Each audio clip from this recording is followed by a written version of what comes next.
mardi 2 juillet 2019. Le journal.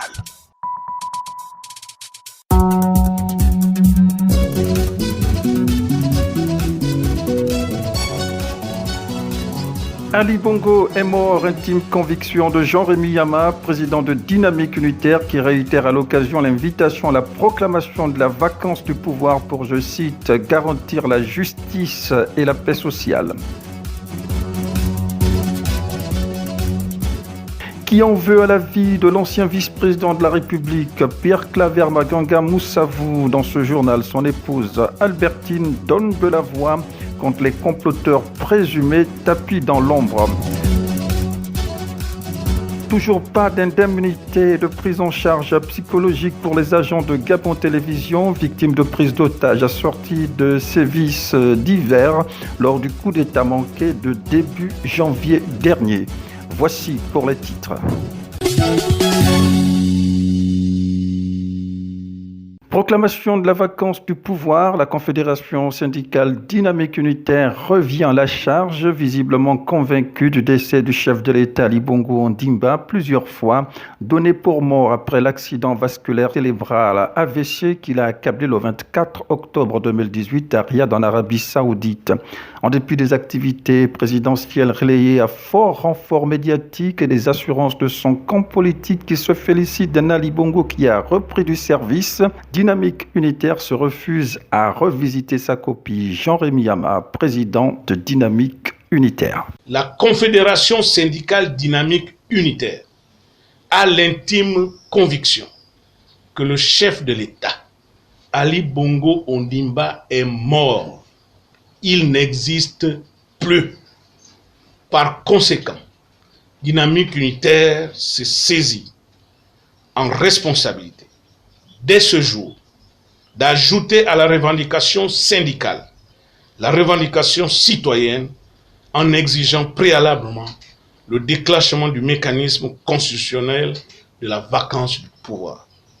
Cette exigence prend tout son sens du fait que seul le président de la République a la décision pour la résolution des revendications des travailleurs. Émoi et stupéfaction drape la psychologie des proches de l'ancien vice-président de la République, Pierre Claver Maganga Moussavou, visiblement sujet à des pressions diverses depuis son éviction de cette prestigieuse fonction. C'est visiblement la récurrence de ces pratiques d'intimidation et de trafic d'influence sur fond de menaces d'atteinte à sa personne qui pousse son épouse Albertine Maganga Moussavou à prendre l'opinion nationale et internationale à témoin. Nous tenons à attirer l'attention de l'opinion nationale et internationale au sujet des intrigues et autres manipulations et manigances qui se trament actuellement et maintenant autour de sa personne, afin d'attenter à son intégrité, tant physique, morale que politique. Nous tenons à dénoncer la concussion, les dénigrements systématiques, les affabulations et manipulations distillées dans des cercles fermés, des regroupements des partis politiques, tant de la majorité que de l'opposition. Responsabilité politique et collaboration franche et sincère ont été les principales attentes déclinées hier par le nouveau gouverneur de la province de l'Estuaire, Guillaume Anjangwe Lapel, à la faveur de la cérémonie solennelle de son entrée en fonction. Il succède à Rigobert Ikamboya Ndeka, de retour au gouvernement à la tête du département en charge de la communication. Vous êtes sur www.mazlec.net.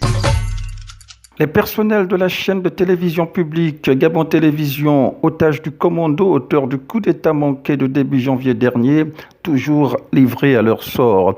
Le gouvernement semble continuer d'afficher une sorte d'indifférence face à leurs préoccupations relatives à leur prise en charge psychologique et au dédommagement.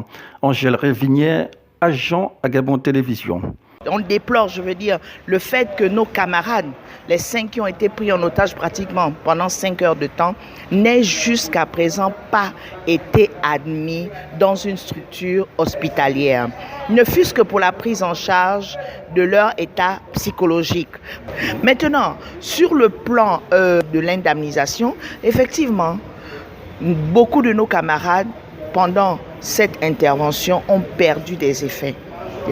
Des ordinateurs ont été récupérés, des portables ont été récupérés et jusqu'à présent, ils n'ont pas pu rentrer en possession de leurs effets. Angèle Révigné, agent à Gabon Télévision, sera l'invité de ce journal en page magazine.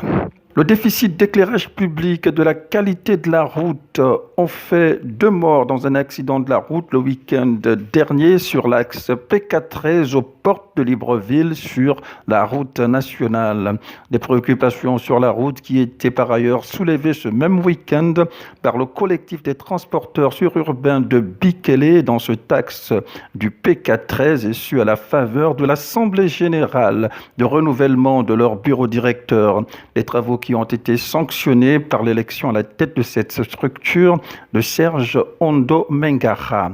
Retour sur le chapelet de difficultés de la route rencontrée par les transporteurs sururbains du côté de Bikélé avec Gervin Ndomba. L'état de la route, nous n'avons pas de route, c'est vraiment ça le problème. On roule vraiment, c'est des routes en terre non revêtues et aujourd'hui je ne sais même pas si nous devrions parler de routes en terre. Vu l'état de dégradation de ces routes-là, nous n'avons pas le choix. C'est nos parents qui y habitent, c'est les mêmes clients de tous les jours parce que quand on évolue en zone urbaine plutôt, vous comprenez que la route n'y est pas et on transporte les mêmes clients. Du coup, on subit souvent, comment dirais-je, nous sommes victimes de l'état de la route. La page magazine à présent. L'invité du jour. Angèle Révigné, vous êtes agent à Gabon Télévision. Disons que les séquelles du coup d'État manqué de janvier dernier semblent toujours vivaces dans la mémoire de vos collègues pris en otage à cette occasion. On déplore, le fait que nos camarades, les 5 qui ont été pris en otage pratiquement pendant 5 heures de temps, n'aient jusqu'à présent pas été admis dans une structure hospitalière. Ne fût-ce que pour la prise en charge de leur état psychologique. Maintenant, sur le plan de l'indemnisation, effectivement, beaucoup de nos camarades, pendant cette intervention, ont perdu des effets. Des ordinateurs ont été récupérés, des portables ont été récupérés et jusqu'à présent, ils n'ont pas pu rentrer en possession de leurs effets. Mais est-ce que vous avez tenté de vous rapprocher des autorités compétentes en vue justement de solliciter tant cette prise en charge psychologique que le volet indemnisation? Au lendemain de ce malheureux événement, nous avons reçu la visite du Premier ministre qui nous a rassuré que nos camarades devaient être pris en charge dans l'immédiat. Au surlendemain, nous avons été reçus par le vice-président de la République. Nous lui avons posé le problème de notre majeure préoccupation parce que, il faut le dire, ils ont été aussi agressés. Il y en a qui ont eu mal dans les côtes, il y en a qui ont eu mal à l'œil, vous comprenez un peu, et jusqu'à présent, rien n'a été fait. Nous pensions que justement le fait que nous ayons déploré cette situation, qu'il y a eu rapidement une prise en charge, mais ça n'a pas été fait jusqu'à l'heure où je vous parle. Et quels sont les mobiles de ce retard selon les autorités? Nous ne pouvons pas vous dire quelque chose. Nous ne pouvons rien vous dire. Nous ne savons pas ce qui se passe réellement. Ce que nous pouvons dire, c'est peut-être parce que le Premier ministre sortant est parti. L'administration est une continuité. Mais l'administration est une continuité. Et sûr, rien n'a été fait. Et psychologiquement, ces victimes? Je vous assure que nous avons du mal même à les regarder en face. Nous avons du mal à regarder en face parce que nous sentons la souffrance, la douleur et puis surtout ce sentiment d'avoir été abandonné. Au-delà justement de l'aspect humain, le matériel de travail a été lourdement endommagé? Bien sûr, ils ont perdu des ordinateurs, les téléphones portables, des clés des véhicules, en dépit du fait qu'ils ont aussi été agressés physiquement. Et la radio elle-même ou la télévision? Bon, si vous revenez à la maison Georges Rawiri, ça a été un carnage. Hein. Ça a été un carnage. Les vitres ont été cassées de partout. Non, l'assaut a été pris dans tous les sens. Angèle Révignet, merci. C'est moi qui vous remercie. Fin de ce journal. www.mazlec.net